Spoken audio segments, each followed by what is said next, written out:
so empty. The only thing I can see is my own silhouette. I'm getting stronger, step by step. The clock is ticking, but there's no time for regrets. നമ്മുടെ ഷിപ്പിനെ കുറിച്ചാണ്. Ship കുറേ പേർക്ക് കുറേ ചാനലുകളും കാര്യങ്ങളുണ്ട്. അപ്പോൾ ഷിപ്പിനെ കുറിച്ച് നമ്മളൊന്ന് പറയാൻ പോകും. ഇപ്പോൾ ഷിപ്പിൻ്റെ ഉള്ളിൽ നിങ്ങളെല്ലാവരും കേട്ടിട്ടുണ്ടായിരിക്കും ബ്രിഡ്ജ് എന്നൊക്കെ കേട്ടിട്ടുണ്ടായിരിക്കും. അപ്പോൾ എന്താണ് ബ്രിഡ്ജ് എന്ന് അറിയാത്ത ആൾക്കാർ കുറേ പേരുണ്ട്. അപ്പോൾ ഇന്ന് ഈ ഷിപ്പിനെ കുറിച്ച് അറിയാൻ നമ്മുടെ ചീഫ് സാറുണ്ട്. ചീഫ് സാറിനാണെന്ന് വിളിക്കുന്നത്. ചീഫ് സാറിൻ്റെ കുറച്ച് കാര്യങ്ങളൊക്കെ സംസാരിക്കാം. അപ്പോൾ ചീഫ് സാറിനെ നമുക്ക് പരിചയപ്പെടാം. ഒന്ന് ചെറുതായിട്ടൊന്ന് ഇൻട്രൊഡ്യൂസ് ചെയ്യാം. I've been into merchant navy for last 10 years and for last 4 years. And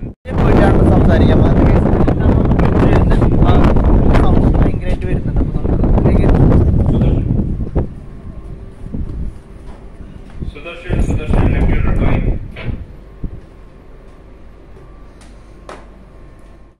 ഇനി നെക്സ്റ്റ് നമ്മൾ സംസാരിക്കാൻ പോകുന്നത് ഈ ബ്രിഡ്ജ് എന്ന് പറഞ്ഞ സംഭവം. ഇതിനുള്ള കുറെ മെഷീൻസ് കാണുന്നുണ്ട്. അപ്പോൾ ഈ എന്താണ് ഈ DP വെസൽ എന്ന് പറയുന്നതും പിന്നെ ഇവിടുത്തെ മെഷീൻസ് ഒക്കെ എന്തിനാണ് യൂസ് ചെയ്യുന്നത് അതിനെ കുറിച്ചിട്ട് നമ്മുടെ ചീഫ് സാറ് ഇതിനെ കുറിച്ചൊന്ന് പറഞ്ഞു തരും എന്തൊക്കെയാണെന്നുള്ള കാര്യം. नॉर्मल वेसल से ये वेसल इसको DP वेसल बोलते हैं. ये सबसे इम्पोर्टेंट चीज है, मतलब useful thing is maintaining a vessel in its one position, 1 metre आगे पीछे का डिफरेंस में. This is mainly for carrying out some kind of construction job or something related to where the vessel has to be stand in one place. बाकी normal vessels में propeller है, rudder. आपको मालूम है जो भी पिक्चर्स में देखा एक स्टीयरिंग व्हील रहेगा, ऐसा पकड़ के जो भी सेलर बोलेगा तो एक व्हील रहेगा. इधर इतना ही है व्हील, यही है व्हील, छोटा सा joystick, everything like joystick control ऐसा ही है. तो इसमें 2 प्रोपल्शन है, 2 रडर है और आगे का जो प्रोपल्शन सिस्टम उसको बाउ थ्रस्टर बोलते हैं. तो इस सब एक्टिवेट करेगा, सब ऑन करके with the expertise of captain और चीफ ऑफिसर जो भी इसका ज्यादा एक्सपीरियंस है. वो 2 इंजन है, इसको आगे पीछे करके जो भी है एक रिजल्टेंट फोर्स में लेके आएगा, जहाज को खड़ा करेगा. That is the important of this vessel. Of course इस ये वेसल में और एक फीचर है, उसको बोलते हैं DP, डायनामिक पोजीशनिंग. उसका लिए फर्स्ट ऑफ ऑल बेसिक है मैनुअल, जहाज कैसे एक्ट करेगा. अभी जहाज एंकर पे है, you can see the wind is from forward. So what is happening, जहाज एकदम विंड को पकड़ के ऐसा ही पीछे जा रहे हैं, मतलब anchor is holding. So this is the common. जहाज को हमेशा जो भी फोर्सेस है वो आगे से रखने का, साइड पे रखने का नहीं. सो जो विंड स्वेल जो भी है वो आगे से रखने का. क्या करेगा, पहले फील्ड पे आने के बाद सेट करेगा heading into the wind or heading into the current. Then we have something system called DP system. वो डालने के बाद पूरा कंप्यूटर टेक ओवर करेगा. वो टेक ओवर करने के लिए भी it is garbage in garbage out. जो भी आप फीड देता है वो फीड के हिसाब काम करेगा. सो फॉर दैट हेडिंग के लिए एक कॉम्पस है, एक मैग्नेटिक कॉम्पस है, दूसरा एक जायरो कॉम्पस है. So from the gyro compass it takes the feed.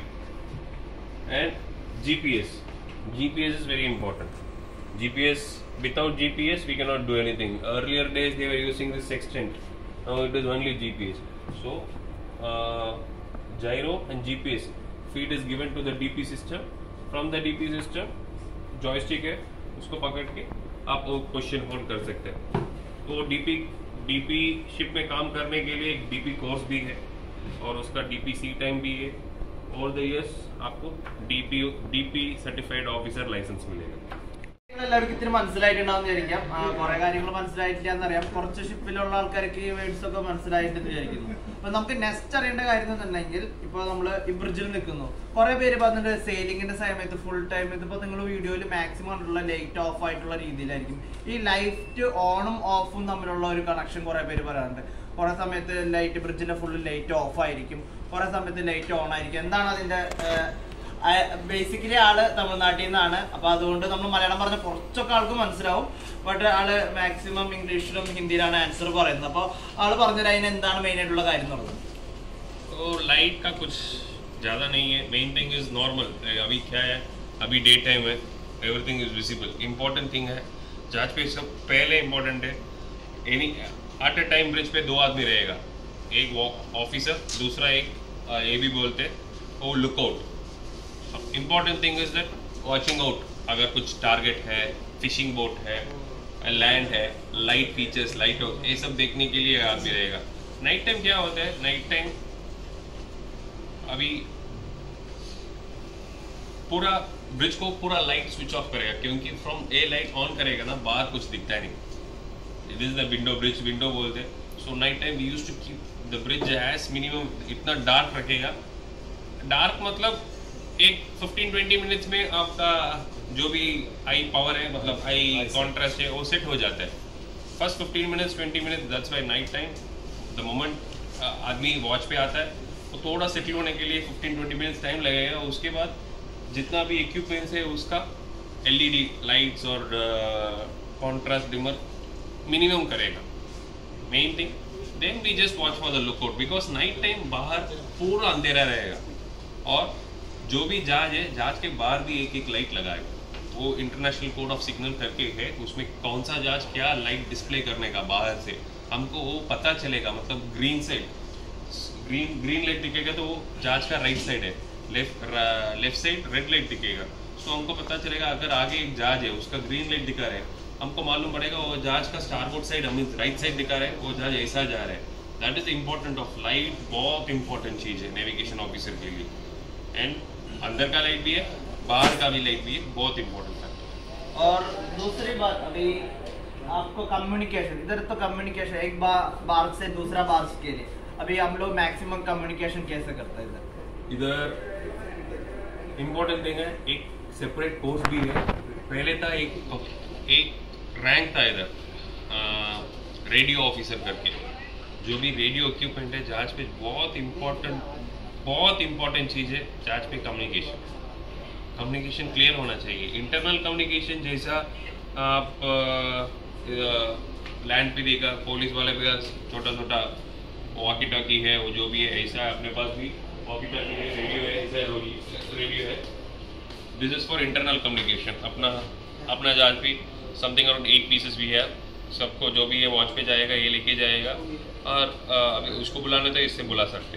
Now communication outside के लिए, अगर एक जहाज है, एक इक्विपमेंट है, उनका नाम, इसका नाम AIS, ऑटोमेटिक आइडेंटिफिकेशन सिस्टम।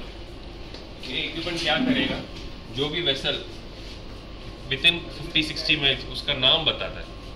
अगर अपने कंपनी का नाम है, ये सामने एक वेसल है, उसके साथ में कम्युनिकेट करने का, मेरे को मालूम है कौन सा डिग्री में है, उसको कंपेयर करके उसको बुलाता हूँ। अगर इसका नाम है ग्रेट शिप अदिति, वो बुलाते हैं। ये equipment call VHF। Any ship, any boat to a biggest container vessel or a tanker 500 meter vessel or a 20 meter boat, this has to be fitted. Without this the vessel cannot sail. So we used to call from this equipment Great Ship Aditi, Great Ship. There's a channel 16. All the vessels will be having a lookout on channel 16. That is mandatory. That is a distress channel.